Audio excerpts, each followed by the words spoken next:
Hi, everybody. This is Steve Hoggard, the pastor of Hickory Hill Baptist Church, and today is Wednesday in the Word, and we've been going through Matthew chapter 5 through chapter 7. We've been just kind of looking at the Sermon on the Mount. Started it sometime last year. But anyway, we're in Matthew chapter 5, verse 43 through 48. Now, today is Wednesday, February the 10th.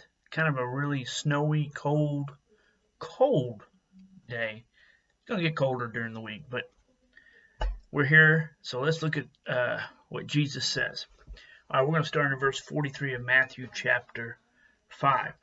He says, "You have heard that it was said, 'Love your neighbor and hate your enemy.'" Again, Jesus kind of brings back, he said, you've heard that it was said. He said, you were taught this by your religious leaders. And part of it is very biblical. Several times in the Old Testament, it says, love your neighbor. In fact, here's one instance in Leviticus chapter 19, verse 18. It says, do not seek revenge or bear a grudge against one of your people, but love your neighbor as yourself. I am the Lord. Now, Luke chapter 10, if you remember the story of the Good Samaritan, Jesus is talking about, loving loving God with all your heart, mind, soul, and strength. Love your neighbor as yourself. He quotes that to a teacher. And a teacher asked him, well, who's my neighbor? And so Jesus tells the story of the Good Samaritan. He says, well, there was this Jewish guy walking down this road, down to Jericho. And as he was walking, these bad guys come, beat him up, leave him half dead. Well, the priest comes by. The Levite or the Pharisee come by. Both those two guys walked on the other side of the road. Didn't want to deal with this Jew, their brother. But the Samaritan walked by and saw this Jew. Now, you need to understand, Samaritans and Jews did not like each other. I mean, they would not give the time of day. I mean, they just did not like each other. So, but the Samaritan goes and helps the Jew out, puts him on his donkey, takes him into the inn, bandages him all up, and actually gives the innkeeper money. If he needs anything else, I'll pay back later, he said. And so then Jesus, after he tells this story, he asks this religious teacher, he said, who is the neighbor? Well, this religious teacher could not say it's a Samaritan because he didn't like Samaritans. He didn't want to say the Samaritan's a good guy. He said, whoever showed mercy. The Romans claimed that Jews hated the human race. And I believe they had some truth to their claims. The Jewish teachers taught that you need to love your neighbor. But those who are not your neighbor, you need to hate those guys. I mean, guys, it is easy to love your neighbor. But the ones who are not your neighbors, those are the people you should hate. That's kind of what they taught. In fact, I read somewhere this past couple of days, I was reading, trying to study for this, and I came across this saying of the Pharisees. And they would say something like this, and I am paraphrasing because they use a little more correct words. But their saying would go this: if a guy was in the sea, and he was a Gentile, or he wasn't your neighbor, then you don't need to rescue him because he's not your neighbor. You don't need to see mercy to him because you're not your neighbor. And that's kind of the mentality that the Jews had, or at least the religious leaders of that day. Love your neighbors. Yeah, it's good to love your neighbors. You need to hate your enemies. All right, but Jesus goes on in verse 44. He says, but I tell you, love your enemies and pray for those who persecute you. Now again, Jesus uses that three-letter word, but. He says, but I tell you, you've heard this, but let me tell you what you need to do. He says, but love your enemies and pray for those who persecute you. Now I want to explain this in this way. Jesus tells us what a follower of Jesus looks like, or how they should live. And he gives us two examples. One is to love your enemy. Of course, it's easy to love your neighbor, but he says, love your enemy.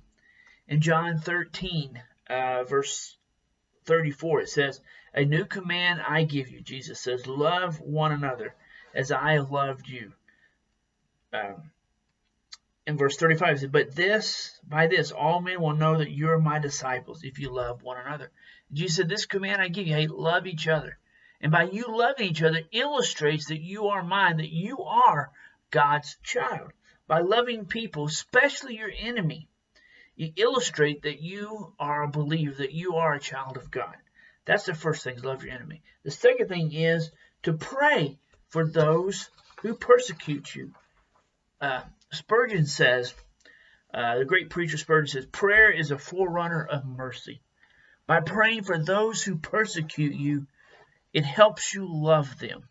It helps you be able to deal with them.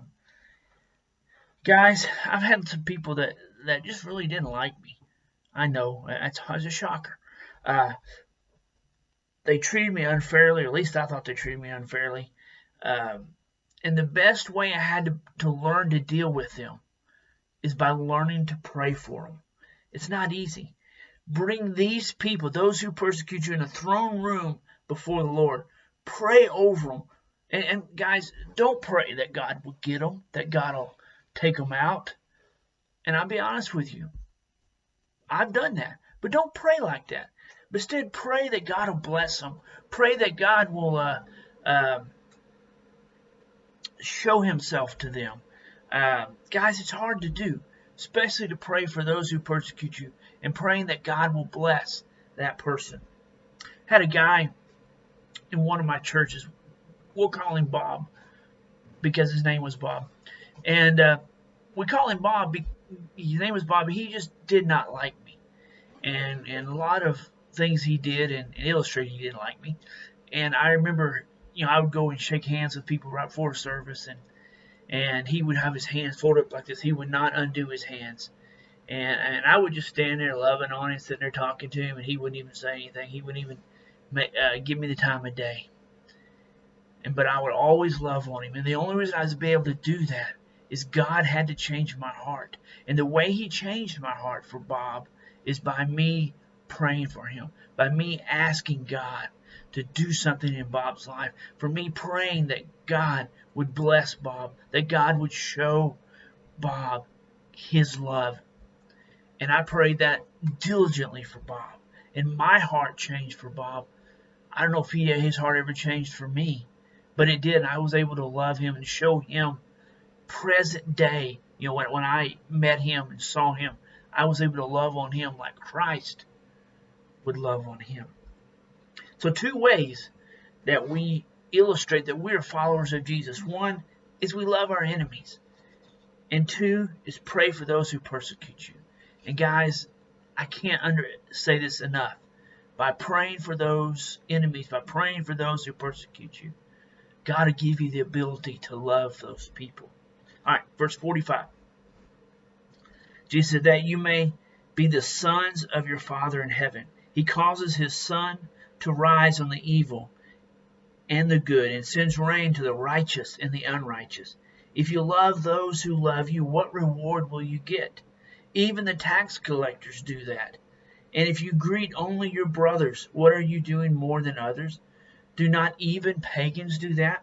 Now, the very first part of verse 45 illustrates that you're a child of God because you pray for those who are against you, that you may be the sons of the Father in heaven. The reason you may be the sons of the Father is because you love your enemies and you pray for those who persecute you.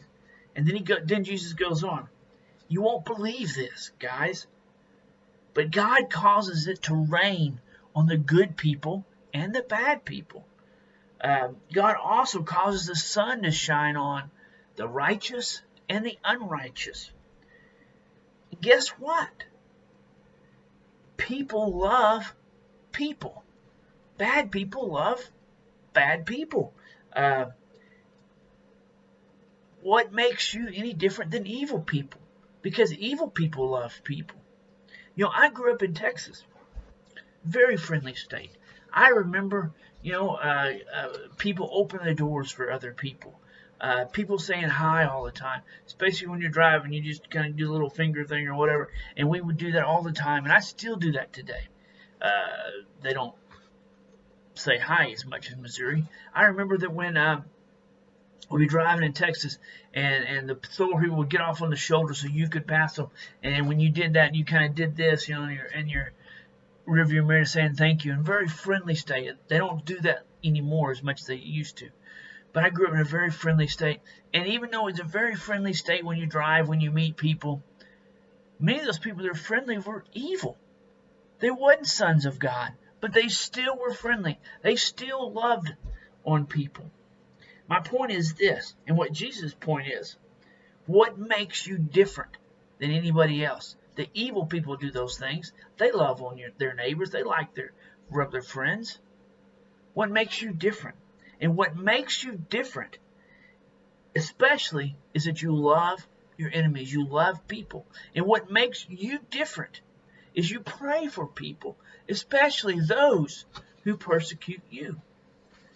And the last verse, Jesus says in verse 48, be perfect, therefore, as your heavenly Father is perfect. Therefore, he sums up, in conclusion, Jesus says, we will never be perfect as humans. There's only one that is perfect, guys, but we should strive for it.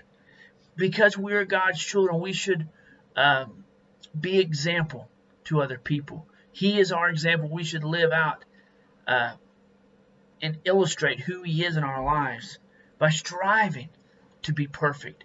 To be perfect is to honor the one who is perfect. That's really all I have for you today. I hope that you got something else. I hope you realize, and I hope I do encourage you, for those people who just drive you nuts, for those people who just make you crazy, that upset you, for you need to pray for those people. Pray that God will bless them. And by you praying for them, it'll change your heart. And you'll begin to see them as God sees them. And not only that, you may have a chance to share God's love to them. Again, I hope that you're blessed, and we'll talk to you later soon. Bye.